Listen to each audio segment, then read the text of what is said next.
پاؤں سے پکار سن کے اسیروں کی دوڑتا ہوگا. ارے اپنے مبارک پاؤں سے کبھی ادھر سے کوئی پکار رہا ہوگا, کوئی ادھر سے پکار رہا ہوگا, اور آقا دوڑ دوڑ کر انہیں بچا رہے ہوں گے. کوئی قریب ترازو, کوئی لبے کوثر, کوئی صراط پہ ان کو پکارتا ہوگا. کسی کو لے کے چلیں گے فرشتے سوئے جہیم, وہ ان کا راستہ پھر پھر کے دیکھتا ہوگا.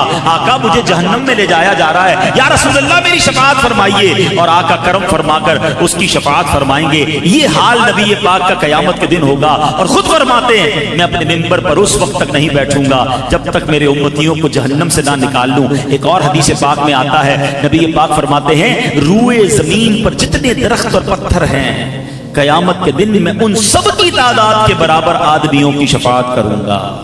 اتنی شفاعت فرمائیں گے, اتنی شفاعت فرمائیں گے. اللہ اکبر. ایک اور جگہ روایت میں ملتا ہے کہ ہر نبی کو ایک دعا دی گئی ہے.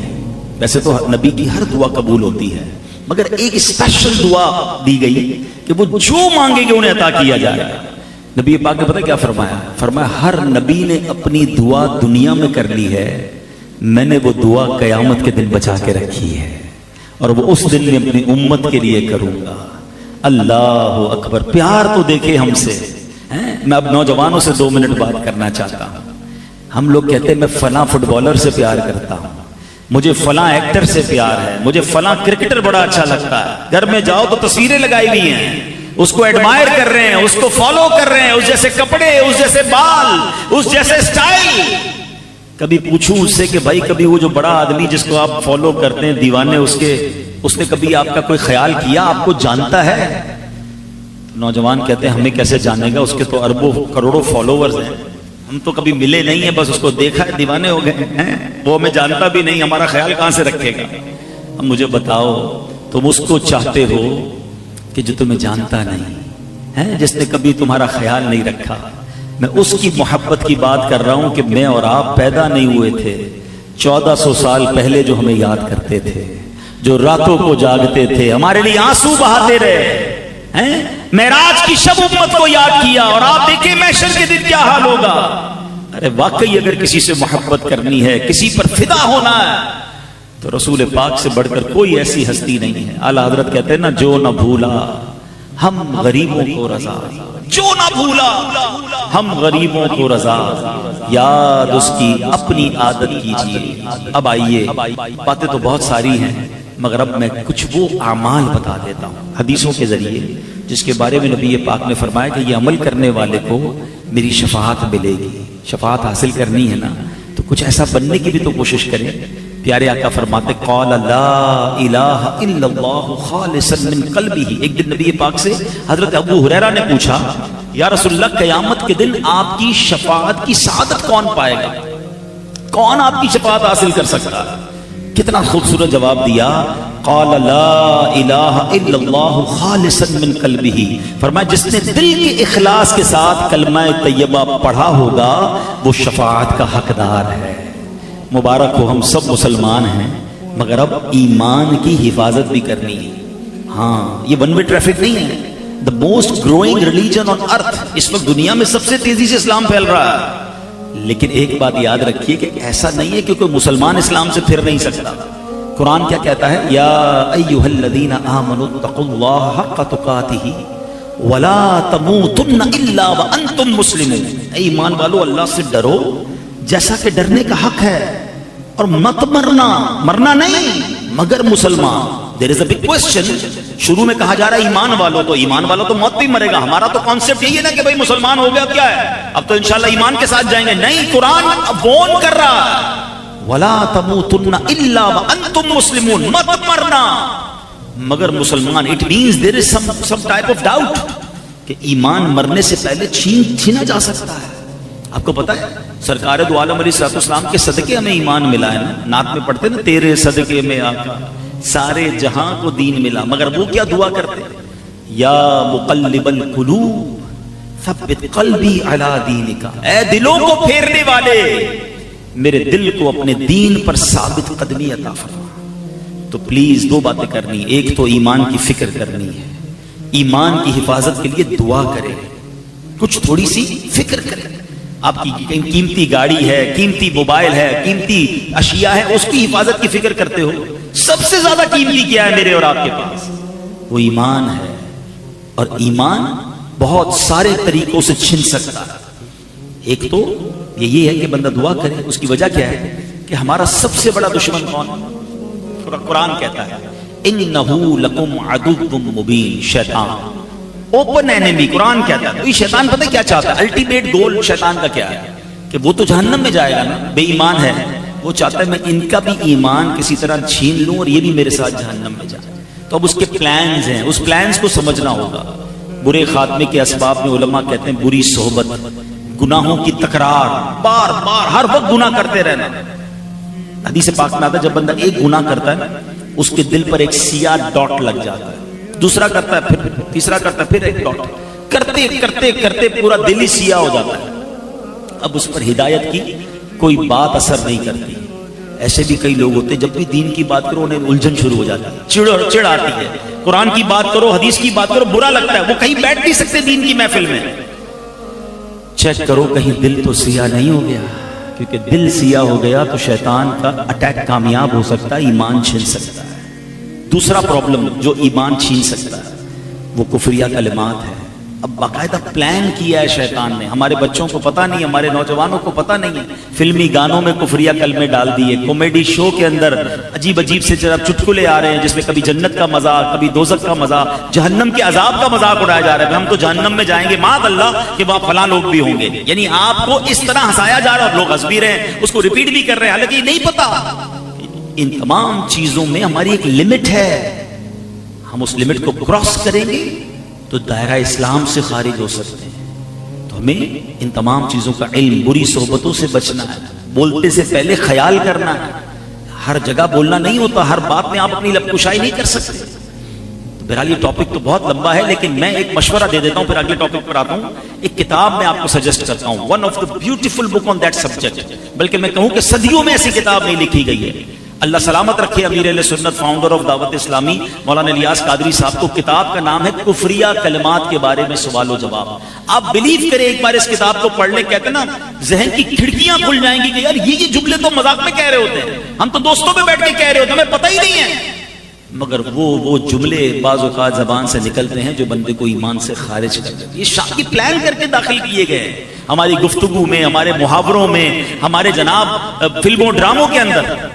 تو ایمان کی فکر کریں، ولا تموتن الا وانتم مسلمون، مت مرنا مگر مسلمان۔ اب بھی ہو سکتا ہے کسی کے ذہن میں خیال آئے کہ یار یہ مولانا صاحب نئی بات لے آئے، بھائی یہ کہاں ایمان کیسے ختم ہوگا، بھائی مسلمان ہیں، مسلمان ہو کے بھی ایمان سے جائیں گے۔ چلو پیران پیر شیخ عبد القادر جیلانی کی بات سنو، اولیاء اللہ کا مائنڈ سیٹ ہی اور تھا۔